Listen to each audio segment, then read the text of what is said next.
Good day everyone and welcome back to the channel. So today we're going to be discussing Black Clover chapter 309 titled Blink. Of course, before we begin, spoiler warning. So yeah, let's dive straight into this chapter. So it picks up right where the last one ended. Yuno has a new grimoire. We see it flip open and we see a light envelop him, and we get a shot of him coming out of the library that he was tossed in, and we see Zenon as Langris up in the air on one of his bone whip tail things, and he's trying to figure out what's going on. So in his head he's like, what is this? And while he's thinking to himself, we see some lasers hit him. So one hits him in the eye, one hits him in the wing, and he's like, what? And before he could finish his sentence, we see like this big sparkly star-esque, prism-esque thing in the there. I don't know what shape that is, but like a star-esque shape, a spiky ball. And he starts remembering that the Spade Kingdom's royal family had unique magic, and that they were passed down from generation to generation.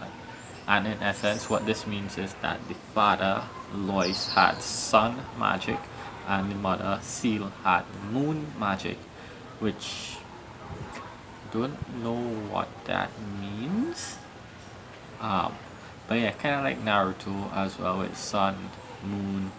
Japanese folklore, I guess, has a lot to do with the sun and the moon. But again, sun magic, moon magic.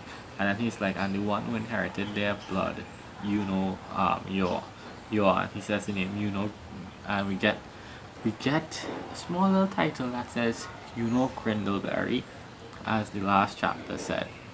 And we get what he has now. It's called star magic. So you see orbs floating around him, and there's like 3 stars. And Belle is super happy. She says she feels like she's finally met the real Yuno. And Yuno proceeds to power up. He puts on back his cloak, his special move 10, where he has on the wind magic kind of cloak, and he tells Belle he needs her help to charge up some magic. So you see he has Langris and Finral safe in what seems to be like a wind-esque boat.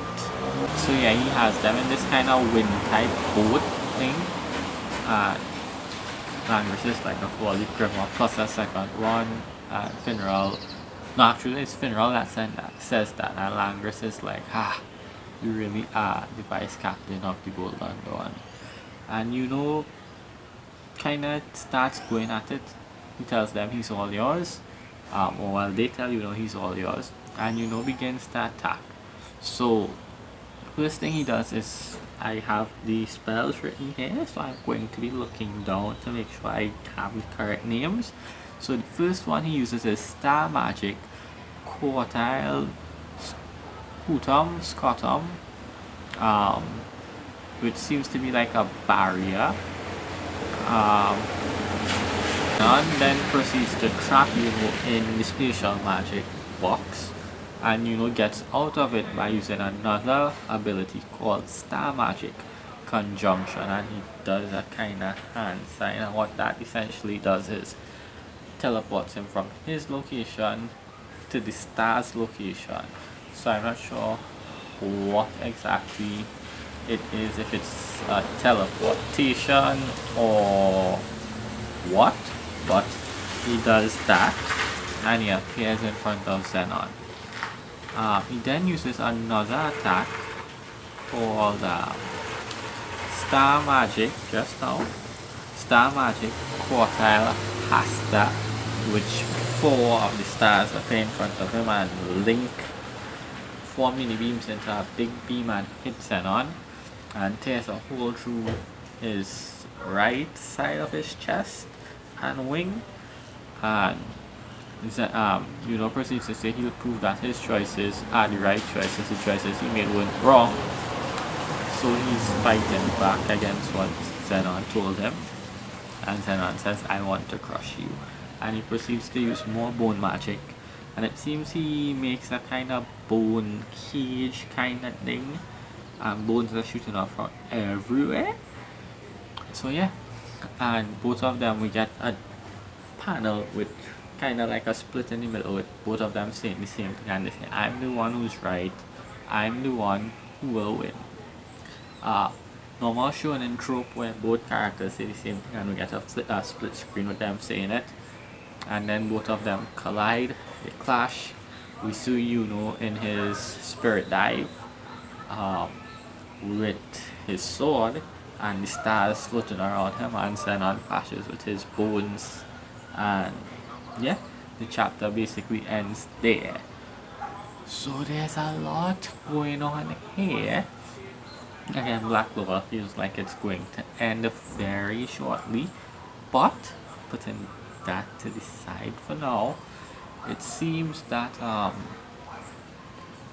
Zenon has a bone sword, Yuno has a wind sword, Yuno has new grimoire.